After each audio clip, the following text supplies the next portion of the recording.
So the common ion effect occurs when a solution contains two substances that share a common ion.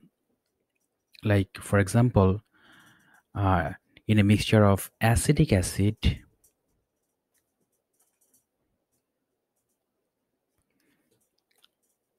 HC2 H3O2 and sodium acetate.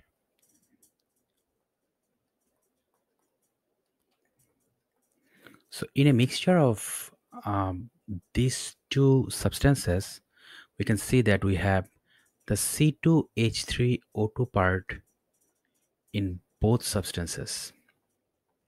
So the presence of such an ion in both substances of a mixture actually, if